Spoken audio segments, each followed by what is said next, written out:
나는 그녀의 목을 조르기 직전까지 갔다. 손가락이 그녀의 가느다란 목덜미에 파고들었고 그녀의 눈동자에 스멀스멀 피어오르는 공포가 내 가슴을 파고들었다. 하지만 그 순간 나는 멈췄다. 왜냐하면 진짜 복수는 죽음이 아니라 그녀가 스스로 무너지는 걸 지켜보는 거니까. 그날 밤 나는 그녀의 아파트 문을 부수고 들어갔다. 그녀는 아직도 그 남자와의 추억을 간직한 채 와인 잔을 기울이며 웃고 있었다. 너 때문에 내 인생이 망가졌어. 나는 속삭였고 그녀의 미소가 처음으로 일그러졌다. 그건 시작에 불과했다. 그녀가 나를 배신한 대가로 나는 그녀의 모든 것을 빼앗기로 결심했다. 돈, 명예, 그리고 그녀가 가장 아끼는 자존심까지. 서울의 겨울은 항상 차갑고 잔인했다. 특히 강남의 고층 빌딩 숲속에서 사람들의 야망이 서로를 삼키는 그곳에서. 나는 박준호, 35살의 평범한 회사원이었다. 아니, 과거형으로 말해야 할까? 이제 나는 더 이상 그게 아니다. 하지만 그날로 돌아가 보자. 세상이 무너지던 그 순간으로. 준호 씨, 이혼 서류에 사인해주세요. 변호사의 목소리가 메아리 쳤다. 사무실은 차가운 공기로 가득 차 있었고 창밖으로 보이는 한강은 회색빛으로 흐트러져 있었다. 지은, 내 아내이자 이제 전 부인이 될 여자는 맞은편에 앉아 있었다. 그녀의 눈은 피곤해 보였지만 그 안에 숨겨진 결의는 날카로웠다. 미안해, 준호야. 더 이상 못하겠어? 그녀의 말은 칼날처럼 내 가슴을 베었다. 우리는 결혼한 지 5해째였다. 대학 시절부터 이어진 사랑, 함께 이사온 작은 원룸에서의 밤들, 그리고 그녀의 꿈을 위해 내가 포기한 승진 기회까지. 모든 게 헛되게 느껴졌다. 왜? 이유를 말해봐에 내 목소리가 떨렸다. 그녀는 고개를 저었다. 그냥. 피곤해. 너와 나, 우리는 서로를 갉아먹고 있어? 피곤하다니. 그게 그녀의 변명이었다. 나중에 알게 된 진실은 더 잔인했다. 그녀는 이미 다른 남자와의 관계를 시작한 지 몇 달째였다. 그 남자, 김태준. 내 상사이자 회사에서 황제로 불리는 그 새끼. 그는 지은을 유혹한 게 아니었다. 그녀가 먼저 다가갔을 테니까. 왜 나를 버리고 그놈을 선택한 거지? 이혼은 순조로웠다. 그녀는 집과 차를 가져갔고 나는 빚더미 위에 앉아 남았다. 그녀의 변호사는 공평한 분배라고 했지만 그건 그녀의 승리였다. 나는 직장에서 해고당했다. 태준의 압력 때문이었다. 회사 정책이야, 박준호 씨. 그의 미소는 독사처럼 비열했다. 그날 나는 집으로 돌아와 술병을 부수며 울었다. 처음으로 느껴보는 절망. 하지만 그 절망 속에서 무언가 피어났다. 분노. 그리고 그 분노는 복수의 불씨가 되었다. 며칠 후 나는 거리로 나섰다. 이력서를 들고 서울의 거리를 헤매며 새로운 직장을 찾았다. 처음에는 작은 중소기업, 마케팅 부서의 막내 직원으로 들어갔다. 월급은 반토막 났고 집은 변두리의 반지하로 옮겼다. 하지만 그곳에서 나는 다시 태어났다. 매일 새벽 5시에 일어나 책을 읽고 온라인 강의를 들으며 자신을 갈고 닦았다. 이혼은 끝이 아니라 시작이야. 누군가의 명언이 떠올랐다. 맞다. 나는 성장할 거야. 그녀가 상상도 못할 만큼. 시간이 흘렀다. 반년 만에 나는 팀장으로 승진했다. 내 아이디어가 회사의 매출을 30% 끌어올렸으니까. 동료들은 나를 기적의 사나이라고 불렀다. 하지만 내 마음속에는 여전히 그녀의 그림자가 드리워져 있었다. SNS를 통해 그녀의 삶을 엿봤다. 태준과 함께한 사진들, 고급 레스토랑에서의 미소, 명품 가방을 든 셀카. 행복해 보이네. 나는 중얼거렸다. 하지만 그 행복은 가짜였다. 나는 알았다. 그녀의 눈빛에 숨겨진 불안함을. 어느 날 우연히 그녀를 만났다. 홍대 거리에서 그녀는 태준과 다투고 온 듯 혼자 술집에 앉아 있었다. 나는 다가갔다. 오랜만이야, 지은아. 그녀의 얼굴이 창백해졌다. 준호야. 어떻게 여기? 우리는 어색한 대화를 나눴다. 그녀는 태준과의 관계가 좋지 않다고 털어놨다. 그 사람이 변했어. 돈만 아는 사람으로. 나는 웃었다. 그래. 나도 변했어. 더 강해졌지? 그 만남이 내 복수의 첫걸음이었다. 나는 그녀에게 조언을 해줬다. 태준 같은 놈들은 약점을 잡아야 해. 그의 비리를 알아봐. 그녀는 고맙다고 했지만 눈빛이 흔들렸다. 나는 그 순간을 놓치지 않았다. 그녀의 약점을 파고들었다. 그녀가 태준에게 의지하는 이유, 그녀의 재정적 불안정. 이혼 후 그녀는 태준의 돈으로 생활하고 있었다. 하지만 그 돈은 깨끗하지 않았다. 나는 조용히 움직였다. 옛 동료를 통해 태준의 비리를 캐냈다. 회사 자금 유용, 뇌물 수수. 증거를 모으기 시작했다. 밤마다 컴퓨터 앞에 앉아 자료를 정리했다. 내 손가락은 떨렸지만 멈추지 않았다. 이건 내가 시작한 거야, 지은아. 나는 속으로 되뇌었다. 시간이 더 흘렀다. 나는 새로운 회사로 옮겼다. 이번엔 대기업, 전략기획팀. 월급은 3배로 뛰었고 나는 아파트로 이사했다. 강남의 스카이라인 아래 그녀가 살았던 그 동네 근처로. 우연처럼 보이게 그녀의 SNS에 내 성공 스토리가 스며들었다. 친구들의 댓글, 준호 오빠, 대박. 지은 누나가 후회할 텐데 그녀는 그걸 봤을 거야. 그녀의 마음이 흔들리는 걸 느꼈다. 그러던 어느 날 그녀에게서 연락이 왔다. 준호야, 도와줄 수 있어? 태준이가 나한테 빚을 물려줬어. 그녀의 목소리는 떨리고 있었다. 빚. 그게 시작이었다. 태준은 그녀를 이용해 자신의 빚을 떠넘겼다. 수억 원의 사채. 그녀는 절박했다. 만나서 이야기할래? 나는 대답했다. 그래. 내 집으로 와. 그날 밤 그녀가 내 아파트에 왔다. 변한 내 삶을 보고 그녀의 눈이 커졌다. 준호야, 어떻게? 이렇게 성공했어. 나는 와인 잔을 건넸다. 너 덕분이야. 내가 날 버린 덕에. 대화는 길어졌다. 그녀는 울면서 모든 걸 털어놨다. 태준과의 사랑이 어떻게 변질됐는지, 그녀의 후회. 하지만 나는 듣기만 했다. 내 안의 분노가 끓어올랐다. 도와줄게. 하지만 조건이 있어?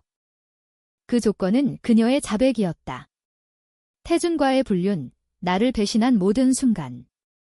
녹음기를 켜둔 채 그녀는 모르고 말했다. 미안해, 준호야. 내가 잘못했어. 그 테이프는 내 무기였다. 이제 복수는 본격적으로 시작됐다. 그 테이프를 들으며 나는 밤을 지새웠다. 그녀의 목소리, 떨리는 울음소리. 그것이 내 가슴을 파고들었지만 나는 무감각해졌다. 복수는 감정을 죽이는 법을 가르쳐주니까. 다음 날 나는 움직였다. 먼저 태준의 약점을 더 파헤쳤다. 그의 회사, 한성그룹의 내부 자료를 해킹할 필요가 있었다. 옛 동료의 도움으로 접근했다. 준호 형, 이건 위험해. 그는 경고했지만 나는 웃었다. 위험은 이미 시작됐어. 한성그룹의 서버에 침투한 건 생각보다 쉬웠다. 태준의 비밀 계좌, 해외 송금 내역. 그는 회사 돈으로 자신의 유흥비를 충당하고 있었다.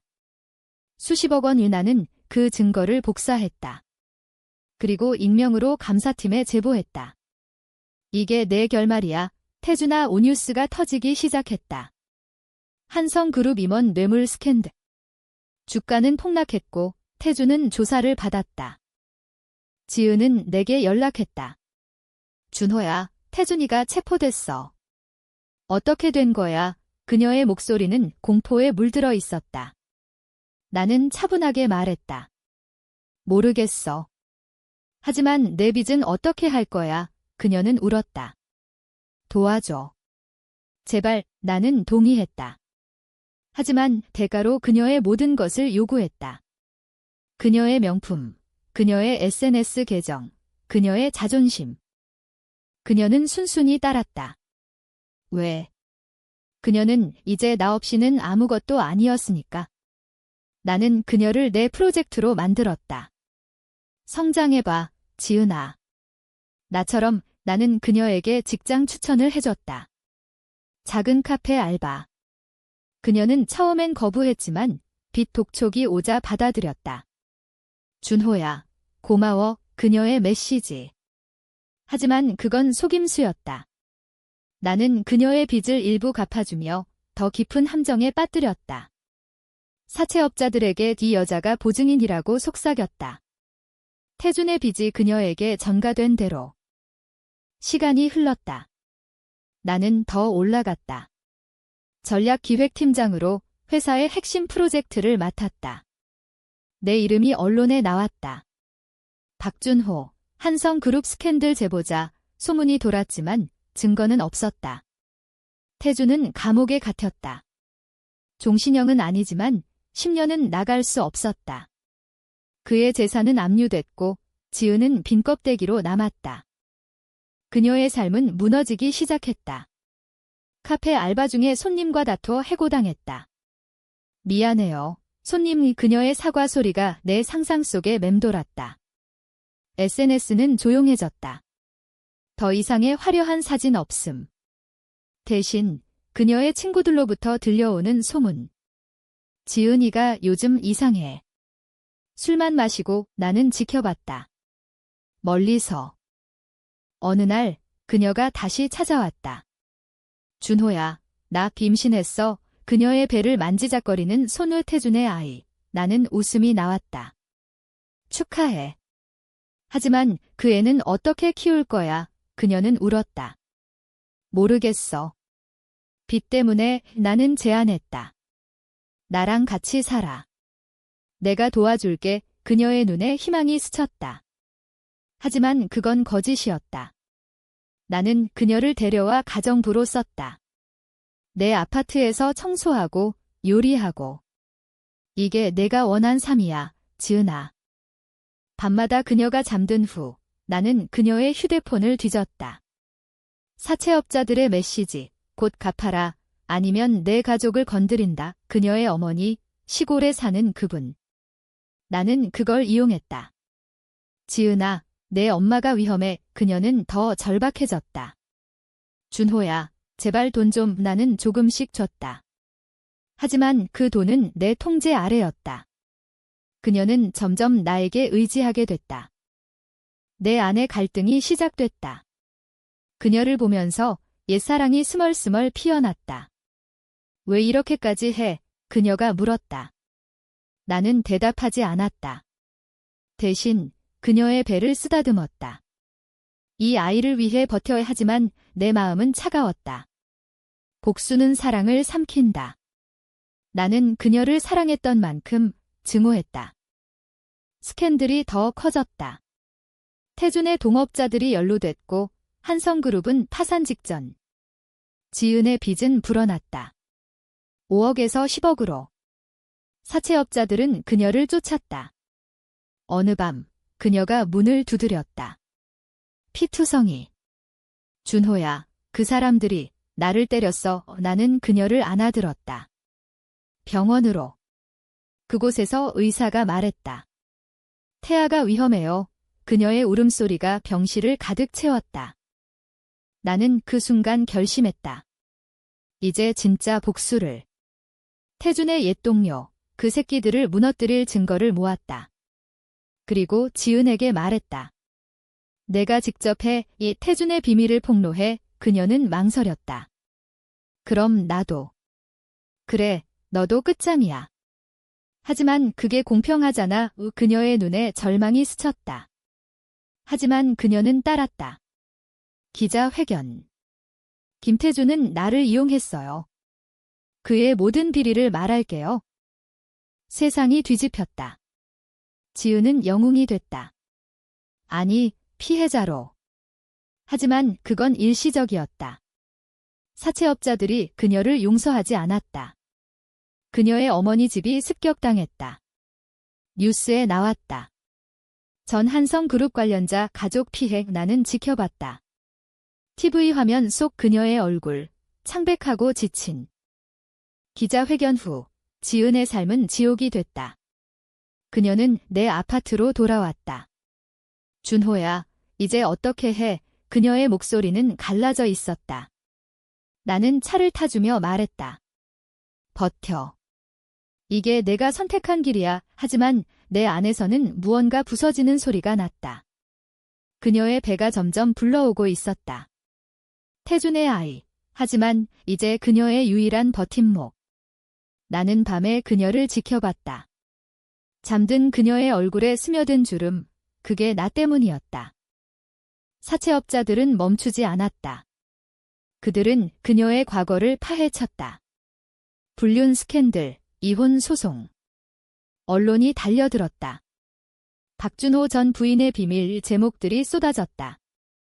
그녀는 집 밖으로 나오지 못했다. 나는 그녀를 보호하는 척했다.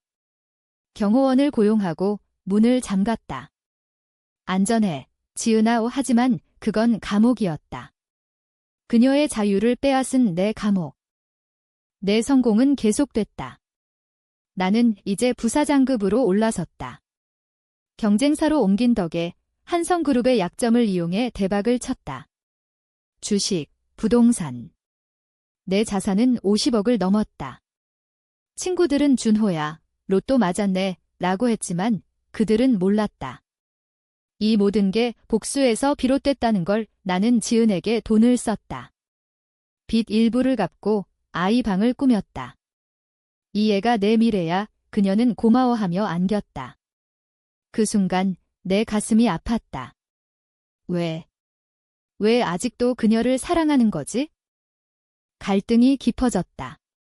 어느 날 그녀가 물었다. 준호야, 너 나한테 복수하는 거지? 나는 부정했다. 아니야. 그냥 도와주는 거야. 하지만 그녀의 눈은 날카로웠다. 거짓말. 내가 태준의 비리를 제보한 거 알아. 그리고 내 빚을 키운 것도. 그녀의 말에 나는 얼어붙었다. 어떻게 알았지? 그녀는 웃었다. 슬픈 미소. 내 눈빛과 옛날처럼 날 사랑하는 척하지만 증오로 물든 눈. 그날 밤 우리는 싸웠다. 처음으로. 그녀가 소리쳤다. 너 때문에 내 인생이 망가졌어. 태준도, 아이도, 모든 게. 나는 그녀의 팔을 잡았다. 내가 먼저 배신했어. 나를 버린 게. 공기가 팽창됐다. 그녀의 손이 내 뺨을 때렸다. 미안해. 미안해. 그녀는 무너졌다. 나는 그녀를 안았다. 그 안기 속에서 눈물이 흘렀다. 내 눈물. 다음 날 그녀는 사라졌다. 아이를 데리고. 쪽지 한 장. 고마웠어, 준호야. 이제 혼자 할게. 나는 미쳤다. 그녀를 찾으려 서울을 헤맸다. 그녀의 친구들, 카페, 심지어 태준의 옛집까지. 마침내 찾았다. 모텔, 변두리. 그녀는 피곤한 얼굴로 문을 열었다. 가지마, 지은아. 나는 애원했다. 그녀는 고개를 저었다. 너랑 있으면 더 아파. 내 복수가 날 죽여. 하지만 그녀의 빚은 그녀를 놓아주지 않았다. 사채업자들이 다시 왔다. 이번엔 그녀의 배를 노렸다. 돈이나 갚아. 그들은 위협했다. 뉴스에 또 나왔다. 임산부 습격 사건의 세상이 그녀를 동정했다. 하지만 나는 알았다. 그건 내 계획의 일부였다. 아니, 이제는 아니었다. 내 마음이 변했다. 복수가 아니라 구원. 나는 사채업자들을 만났다. 은밀한 장소, 뒷골목. 그 여자 건드리지 마. 내가 갚을게. 그들은 웃었다. 박준호 씨. 돈 많으시네. 나는 전 재산을 걸었다. 30억 빚을 청산하고 그녀를 데려왔다. 이제 끝이야. 그녀는 울었다. 왜 이제 와서? 사랑하니까. 여전히. 우리는 다시 시작했다. 아니, 그럴 줄 알았다. 하지만 운명은 잔인했다. 아이가 태어났다. 건강한 여아. 지은은 미소 지었다. 이름은 희망이라고 할까? 나는 고개를 끄덕였다. 하지만 병원에서 나온 검사 결과가 모든 걸 바꿨다. 아이의 DNA. 태준의 것이 아니었다. 내 아이. 그녀의 분류는 끝까지 나를 속였다. 그 사실이 내 안의 괴물을 깨웠다. 거짓말쟁이 이 나는 중얼거렸다. 지은은 모르고 있었다. 하지만 나는 계획했다. 마지막 복수. 그녀의 행복을 빼앗는 영원한 상처. 아이가 태어난 후 우리 삶은 일시적인 평화를 찾았다.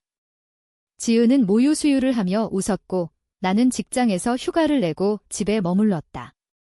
희망이 그 작은 생명체가 우리의 상처를 치유하는 듯 했다. 준호야, 우리 다시 결혼할까? 그녀가 물었다. 나는 미소 지었다. 그래.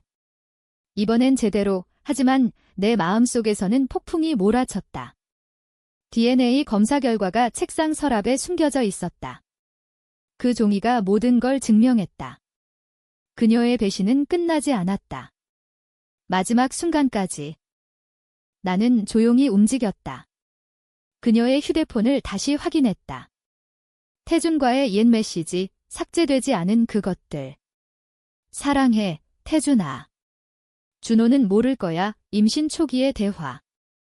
아이는 태준의 것이 아니라 그녀의 외도 상대. 아니, 기다려. DNA는 내 것이었다. 어떻게? 그녀는 임신 중에 나와의 관계를. 아니, 그건 중요하지 않았다. 핵심은 그녀의 거짓.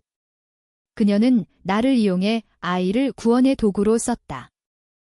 분노가 되살아났다. 하지만 이번엔 다르게.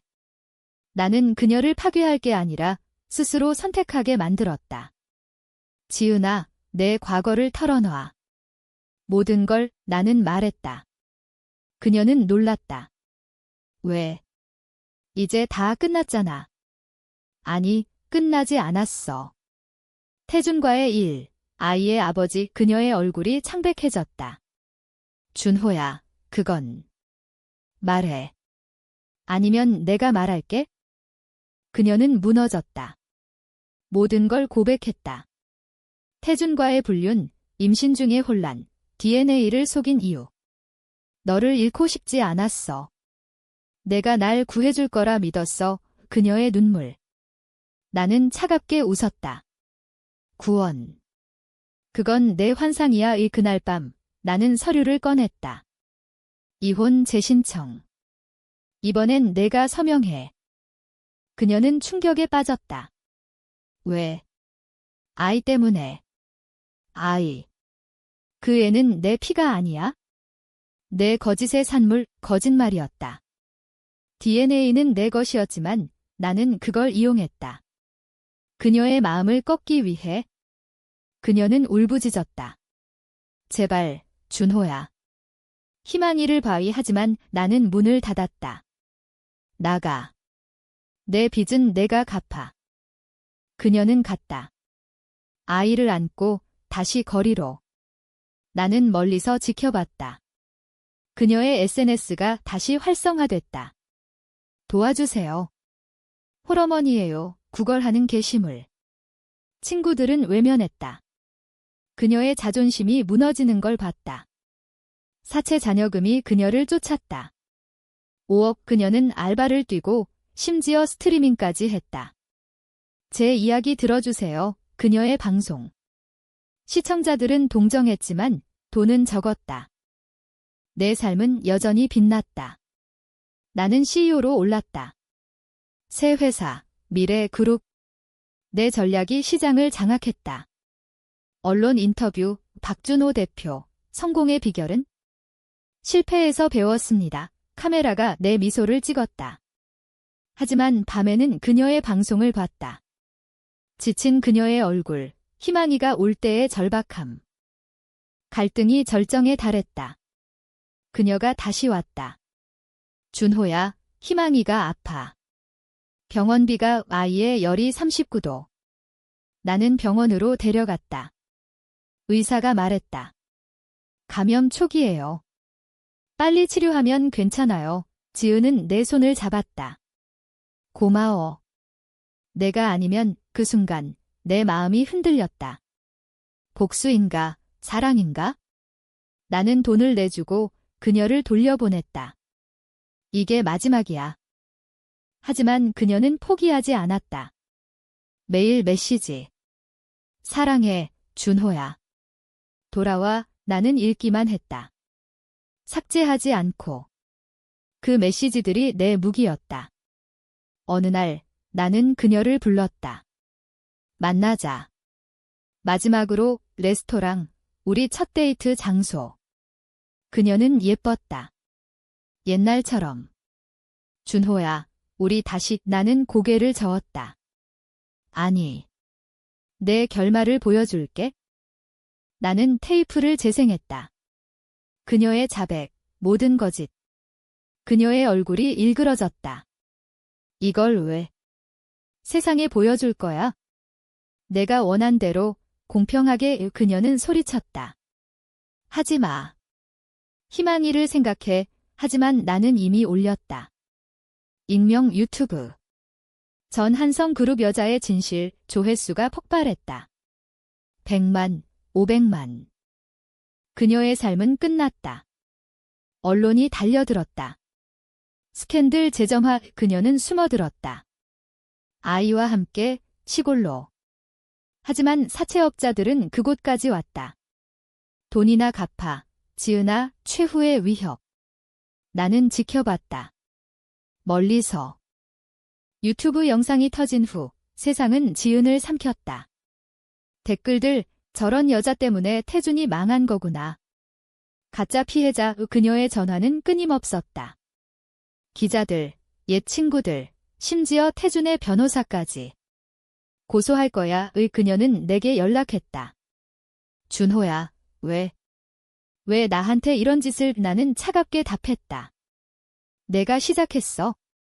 배신으로. 그녀는 시골로 피신했다. 어머니 집, 제주도의 작은 마을. 희망이를 데리고. 나는 그곳을 알았다. 그녀의 어머니에게서. 준호야, 지은이가 미쳐가고 있어. 할머니의 목소리, 떨림. 나는 동정하지 않았다. 대신 돈을 보냈다. 치료비로 썩. 하지만 그 돈은 함정이었다. 그녀의 계좌를 추적해 사채업자들에게 흘렸다. 여기 있어? 제주에. 그들은 왔다. 밤에. 어머니 집 문을 두드리며. 지은아, 나오라고. 총소리가 울렸다. 아니, 총은 아니었다. 그냥 위협. 하지만 지은은 무너졌다. 병원으로 실려갔다. 정신과 우울증, PTSD, 의사의 진단. 희망이는 양어머니에게 맡겨졌다. 임시로. 나는 제주로 갔다. 비행기 창밖으로 보이는 바다, 푸른데 잔인했다. 병원 복도에서 그녀를 봤다. 창백한 얼굴, 손목에 난 상처. 자해 시도. 준호야. 그녀가 속삭였다. 나는 다가갔다. 이게 내 결말이야. 그녀의 눈에 증오가 피어났다. 처음으로. 너 악마야? 내가 사랑했던 남자가 아니야? 그 말에 내 가슴이 찢어졌다. 악마. 그래, 나는 그랬다. 그녀를 파괴한 악마. 하지만 그 순간 후회가 밀려왔다. 왜 그랬어, 지은아? 왜 나를 버렸어? 내 목소리가 떨렸다. 그녀는 웃었다. 너도 알잖아. 너의 야망. 내가 날 소홀히 한 거이. 태주는 날 봐줬어. 옛 상처가 다시 피어났다. 맞다. 나는 회사에 매달렸고 그녀를 잊었다. 우리는 이야기했다. 몇 시간. 그녀의 고백, 내 고백. 미안해, 서로의 말, 하지만 너무 늦었다.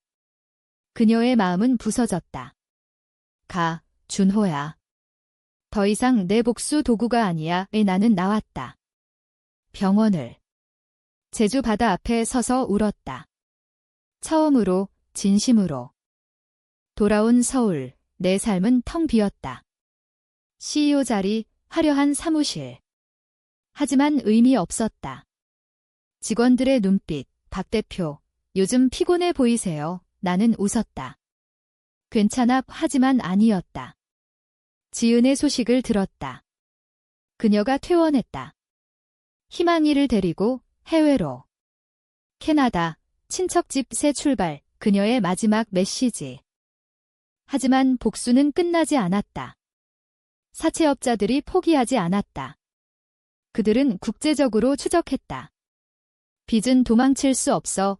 그녀의 캐나다 생활, 곧 무너질 터. 나는 그걸 막을 수 없었다. 아니, 막고 싶지 않았다. 내 마지막 선택. 어느 날 그녀에게서 전화.